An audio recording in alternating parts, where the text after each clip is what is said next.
the video that where you, in the Chatroulette, you are performing Ukrainian song. But the trick is that it is very unexpected to the Russian occupier to see a Colombian group singing Ukrainian songs. Батько наш Бандера, Україна мати, ми за Україну будем воювати. Where did the story come from, and what do you feel when you are performing to the occupiers?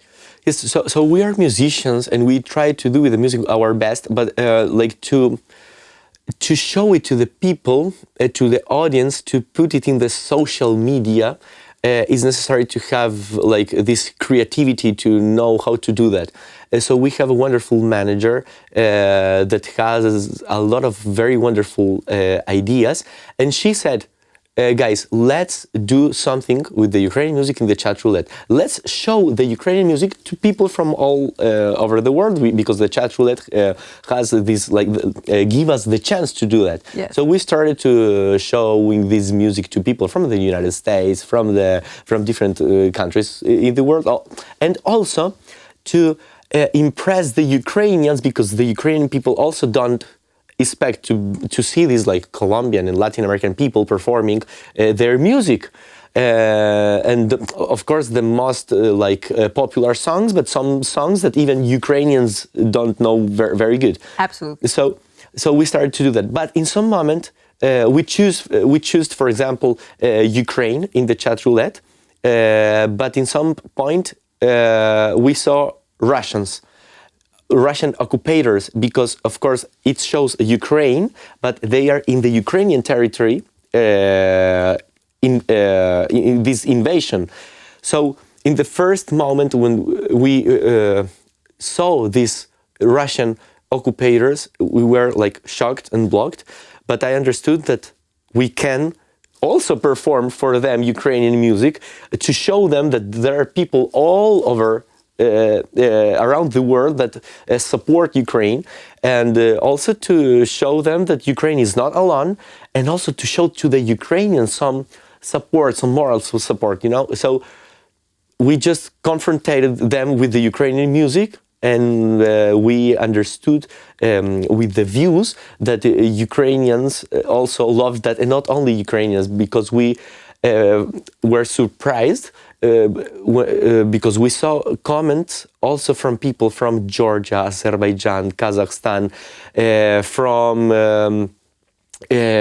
people that support Ukraine from Germany, from the United States, from Great Britain, that see this content because it's in English. We tried to do that in English.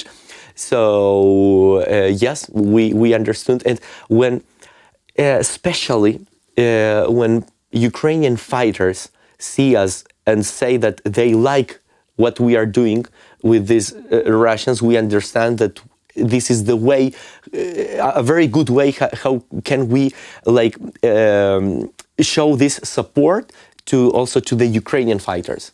Okay, so that's encouraging you. What is the most weird reactions of Russians were on camera? I don't know. I see they're all drunk. To be honest, Yeah. they all hammer it in front of the camera. So, but what is the... I remember the reaction of mostly of them that are just, oh, it's something bad for us. They're just trying to do some... But I was surprised that some of them were just telling you, yeah, that's a good one. I like your... That's the most weird reaction, because normally their reaction is very negative. I mean, Yes. 95%, very violent. And the point is that is not the Putin's war, is not the Russian government's war. Absolutely. Most of the Russian people don't want Ukrainian nation to exist. But there are some very rare and curious exceptions.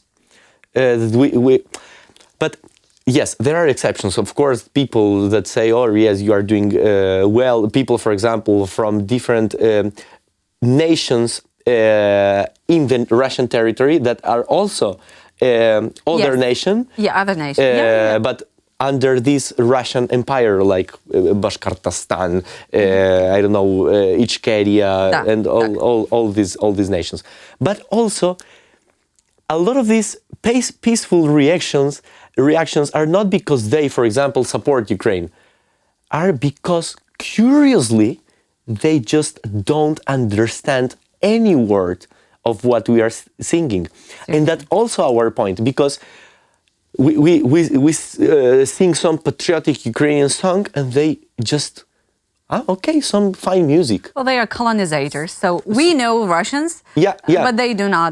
But the point is, a lot of people in the world, and even in Ukraine, because of this colonization, in Ukraine, almost all the people are able to understand Russian, but in Russian, the people don't understand actually Ukraine. Some words, of course, but not really. So the point is that we realized that a lot of people just don't understand the Ukrainian language, and we sing some very patriotic Ukrainian anti-Moscow song, and they just don't understand. Ianko, are you traveling around the world? You're performing just on the streets and playing Ukrainian music with your band. How people usually react? Do they really curious of what you're doing, where that language come from, where these instruments come from? Yes, absolutely. Very curious, very curious. Of course, we had Ukrainians in these countries that were very surprised to hear their music, and by Colombian and Latin American performers. But we had a lot of people that really enjoyed the music with a smile in the face, and asked from all over the world, and asked, what kind of music is this? From where is this music? Oh, please, can you say me, how can I find this song on YouTube, for example?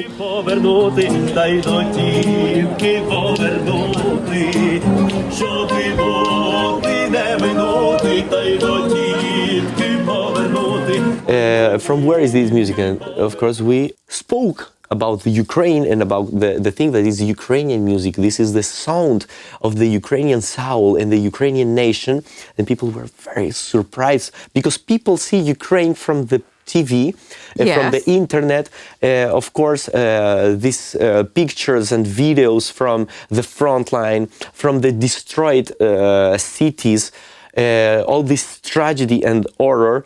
But people don't see about the Ukrainian, what the Ukrainian nation is, because the Ukrainian nation is not about the war. The Ukrainian nation is about absolutely great and fantastic people, history, architecture, music,